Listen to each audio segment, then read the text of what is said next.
की तुकोबरायांनी म्हटलंय, आपुलिया हेता जो असे जागता धन्य माता पिता दयाशा. ज्या पद्धतीने शिवराय घडले, आपण म्हणतो एवढे किल्ले जिंकले, एवढ्या लढाया जिंकल्या, सहजतेने जिंकल्या नाही. आपल्याला वाटतं छत्रपतींनी जी मेहनत घेतली, जो काही अभ्यास केला, जे काही गनिमी कावे केले, ज्या पद्धतीने स्वराज्य निर्माण केलं, सहज केलेलं नाही. तर त्यामागे माता पितांचं, जे पालकांचं महत्व होतं. आता आपण कधी शहाजीराजांचं इतिहासामध्ये नाव ऐकलंच नाही, परंतु शहाजीराजांनी छत्रपतींच्या शिक्षणासाठी जो त्याग केला होता तो फार महत्वाचा होता. ते आपल्याला कधी दाखवलं नाही किंवा सांगितलं नाही.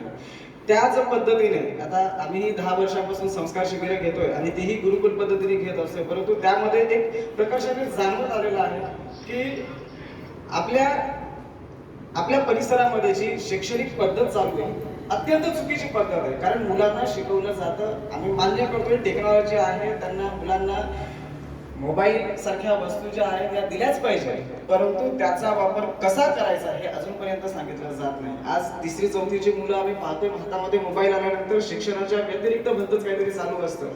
आम्ही म्हणतोय टेक्नॉलॉजी केलं पाहिजे, दिलं पाहिजे, घेतलं पाहिजे, परंतु त्याचा वापर कसा केला पाहिजे हे त्या मुलांना थोडं माहिती असतं. कारण 3-4 वर्षाची मुलं असतात, 3री-4थीला मुलं असतात, त्यांना ह्या गोष्टीचा अभ्यास नसतो. माहिती सांगितलं कोणी पाहिजे, तर ती गरज पालकांनी सांगायची. आता पालक काय म्हणतात, पालकांचा पहिला प्रश्न असतो. आताही जवळपास माझ्याकडे 100 पालकांचे फोन आले की आम्हाला संस्कार शिबिराला पाठवायचं आहे, पण मुलं तयार होत नाही. मुलं म्हणतात मामाकडे जायचंय, मावशीकडे जायचं. इथे मुलांना काय मिळेल? इथेही मुलांना जे मामाकडे मावशीकडे जाऊन, जे पाहुणे जाऊन जे करतात ना, तेच इथं करायला मिळतं. मुलांना इथे शिकायला मिळतं, मुलांना इथे खेळायला मिळतं, मुलांना इथे मजा करायला मिळते, मस्ती करायला मिळते. काय मिळत नाही. प्रत्येक गोष्ट संस्कार शिबिरामध्ये मुलांना मिळेल. त्याच्या पलीकडे जे छत्रपतींना संस्कार दिले गेले होते ना जिजाऊमातेने, म्हणजे जन्माला येण्याआधीपासूनचे जे संस्कार होते. आपण जन्माला येण्याच्या आधी कधी संस्कार केलेच नाही. गर्भसंस्कार आपण करतोय का? बघा, गर्भसंस्कार सुद्धा हा फार अत्यंत महत्वाचा आपल्या हिंदू संस्कृतीमध्ये भाग आहे, परंतु आपल्याकडे ती प्रथाच बंद झालेली आहे गर्भसंस्काराची.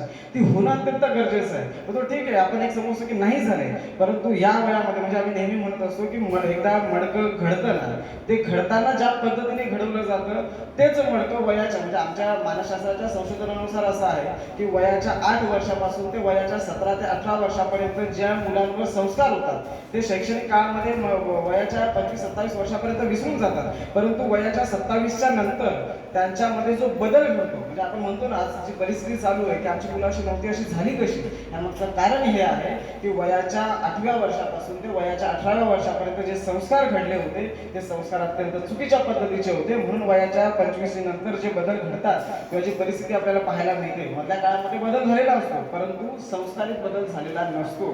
आणि ते संस्कार ह्या संस्कार शिबिरामध्येच मिळतात, इतर कुठेही मिळणार नाही. तुम्ही हजारोचे लाखोंचे क्लासेस लावा बाहेर, हे शिकवलं